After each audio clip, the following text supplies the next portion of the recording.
E agora a hora do esporte, com ele aqui, Renato Semensati. Tudo bem? Boa tarde. Tudo bem, João Paulo Mestre. João, quando vai começar o Campeonato Catarinense, os últimos anos têm nos mostrado isso, né? Os times da capital, o Avaí principalmente, vem forte e tudo mais, mas essas duas primeiras rodadas, ou sul do estado, ou oeste de Santa Catarina. Pelo menos essa rodada mostrou isso, com mais gols.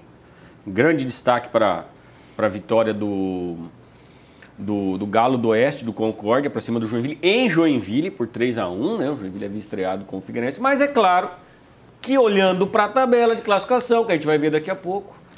E o Leão é o líder, né? É o líder. Me chama a atenção, a gente vai para a tabela daqui a pouco, mas me chama a atenção o número de gols, né? Que a gente tem em relação à primeira rodada do campeonato. A gente teve 3 gols em 6 jogos na primeira rodada. Agora tivemos 4 jogos, já tivemos 6 gols, ou seja, já dobramos o número de gols em relação à rodada passada e ainda faltam 2 jogos, o que é um bom sinal. No começo começa todo mundo preso ali, não querendo não tomar gol e tudo mais, mas no desenrolar do campeonato, da tabela, o número de gols vai crescendo. Eu acho que isso é bacana. Bacana mesmo, João Paulo Messer, é o que a gente vai mostrar aqui agora, né?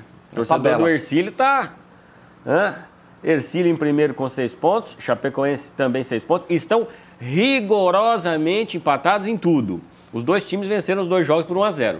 Então ambos têm 6 pontos. O Concórdia, que é o responsável por elevar o número de gols da rodada, que fez 3-1 no Joinville, do Itamar Schulli, hein? Tá lá o Serginho Lopes, o Lalo foi para lá, é o auxiliar técnico agora, o Lalo que saiu do Criciúma. O Concórdia tem 4 pontos, aí com um jogo a menos o Camboriú tem 3, o Figueirense 2 jogos, 2 empates, o Marcílio tem um jogo a menos 1 ponto, o Brusque um jogo a menos 1 ponto, o Barra já jogou as 2, o Avaí já jogou as 2, o Joinville jogou as 2, o Juventus ainda joga na rodada, no jogo de hoje, e o Próspera, João, que é uma situação mais complicada, e eu vou explicar aqui para o torcedor o porquê dessa situação complicada do Próspera. É a seguinte, para o torcedor ter ideia, qual é o tamanho do obstáculo do Próspera? Ontem o jogo era para ser o Mário Balsini, como foi falado ali na reportagem, certo? O Mário Balsini esquece, ele não vai ficar pronto para o Campeonato Catarinense, ele vai ficar pronto para a Série D do Campeonato Brasileiro lá na frente, certo? O Próspera vai jogar os seus jogos todos fora de casa, escute bem, todos fora de casa. Então ele ia jogar em casa, ele não ia pagar aluguel do estádio, ele teve que pagar para o Figueirense o aluguel. Ele ia jogar em casa, ele não ia ter despesa com hotel, ele tem despesa para levar 30 integrantes entre jogadores e comissão técnica, transporte, colocar num hotel. Aí o campo não é dele, mas ele tem que pagar as despesas. Por jogar fora, ontem deu 121 torcedores. 121 torcedores. Quanto que deu isso aí? R$ 2.200, porque tem estudante que paga metade, aquela coisa toda, o ingresso era R$ 30. Quanto o Próspera pagou ontem de taxa de arbitragem, de ISS, de alimentação, de transporte pessoal da arbitragem, despesa com federação?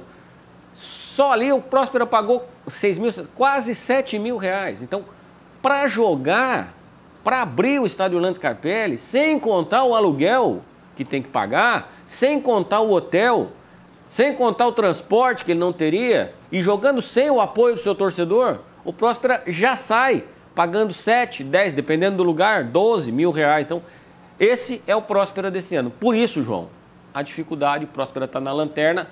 Só para o torcedor saber, qual o próximo jogo do Próspera? Ele vai jogar contra o Marcílio lá em Itajaí, que é sempre duro jogar lá em Itajaí. E depois?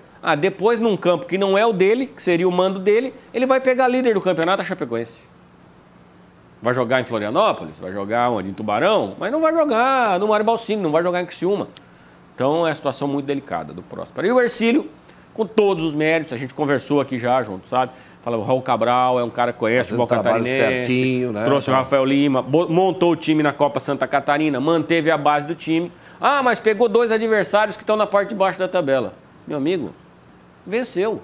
Ele tinha que pontuar e vencer. Venceu. Então é o que fez o Hercílio, que merecidamente, pelo trabalho de continuidade, está na primeira posição do campeonato. É cedo, Renato? É cedo. Mas eu prefiro estar em primeiro cedo, tarde, noite.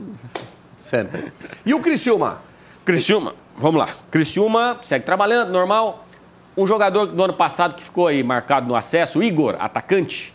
Igor é o jogador que fez o cruzamento para o Enan fazer o gol. O Enan que ficou para a história, mas quem deu o cruzamento lá foi o Igor. Igor está na Ferroviária.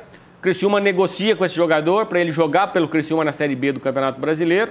Até existia a possibilidade dele vir já antes, mas Ferroviária e Corinthians, torcedor do Criciúma ficou de olho. O Igor entra ou não entra? Entra ou não entra? O Igor entrou no segundo tempo, teve até um bom desempenho, quase empatou, quase fez o gol da vitória da Ferroviária. Mas o que a entrada do Igor quer dizer? Quer dizer o seguinte, ele está nos planos do treinador da Ferroviária. E quantos jogos, pelo menos, o Igor vai ficar, que é o Campeonato Paulista?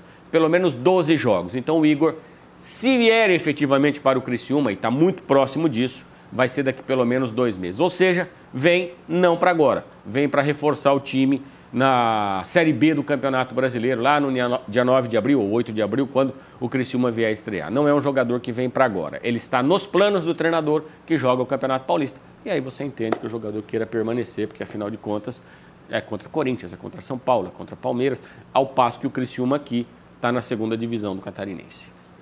Obrigado, Renato. Um abraço. Continuamos trazendo informação do esporte para você.